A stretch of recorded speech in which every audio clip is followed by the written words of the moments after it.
Umat Tuhan yang dikasihi Kristus, Shalom Aleichem. Kita telah merayakan hari ulang tahun kemerdekaan Republik Indonesia. Hari ini saya mengajak kita semua merenungkan firman Tuhan yang berjudul Kemerdekaan Sejati Membawa Damai.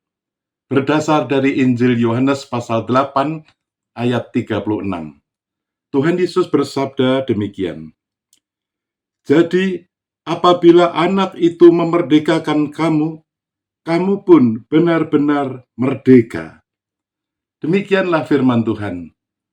Berbahagialah setiap orang yang mendengarkan firman Tuhan dan yang melakukannya. Saudara-saudara, ketika kita memperingati hari ulang tahun kemerdekaan Republik Indonesia, kita selalu mengenang perjuangan para pahlawan. Kita mengenang pengorbanan mereka.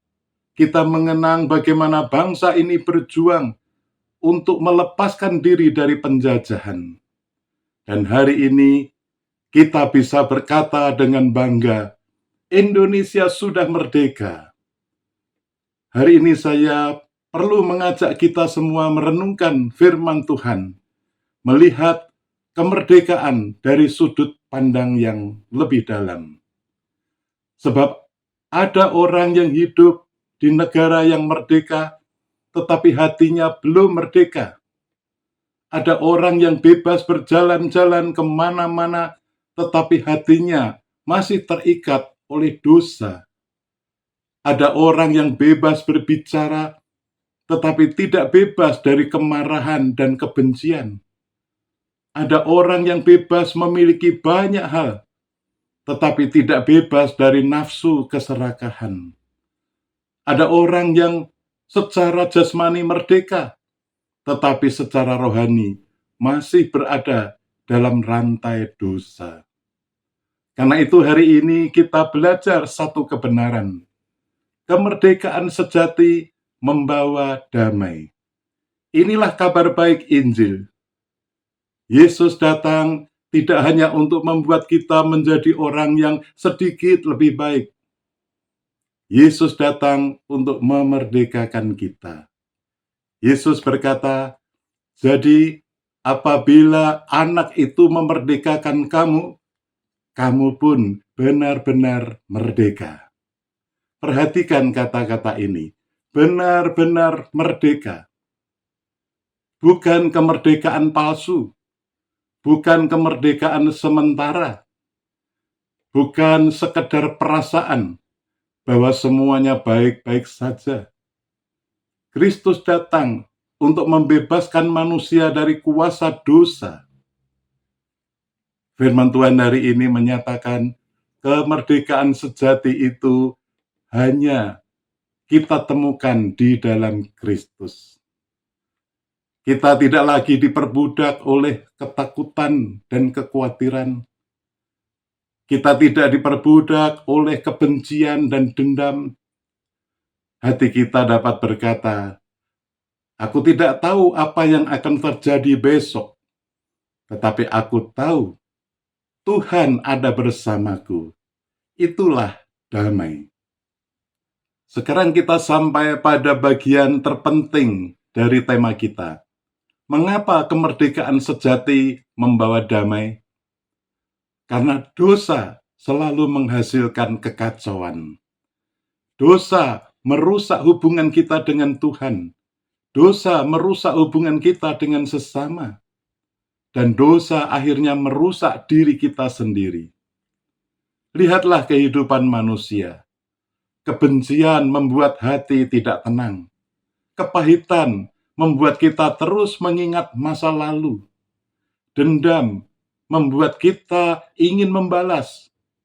Dosa membuat hati penuh rasa bersalah. Ketakutan membuat kita kehilangan sukacita. Tetapi ketika Kristus membebaskan kita, sesuatu terjadi dalam jiwa kita. Kita berdamai dengan Tuhan. Kita mulai berdamai dengan diri sendiri. Dan kita belajar berdamai dengan sesama. Itulah damai yang mengalir seperti sungai di hati kita. Seperti kesaksian pujian yang dinyanyikan oleh Komuke. sebuah pujian yang berjudul Damai di Hatiku. Melalui lagu ini, Komuke bersaksi, jiwaku terisi oleh cintanya. Sekarang waktunya untuk mengenal dia. Dia mengatur semua bait, lirik yang ada dalam simfoni. Dia beri padaku. Bait kedua menceritakan, dia melepaskan jiwa ini dari rantai dosa. Maka damai di hatiku seperti sungai yang mengalir. Damai bagi hujan yang jatuh, itulah damai dari Allah di dalam hidupku. Puji Tuhan. Saudara, jika Kristus memerdekakan kita, kita benar-benar merdeka. Jiwa kita mengalami damai. Hati kita diubahnya seperti simfoni yang indah. Yesus tidak hanya memanggil kita untuk menerima damai, tetapi Yesus juga memanggil kita untuk membawa damai.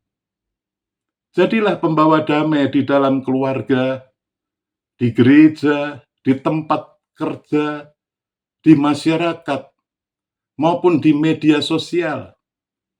Jangan menjadi orang yang senang memperbesar konflik.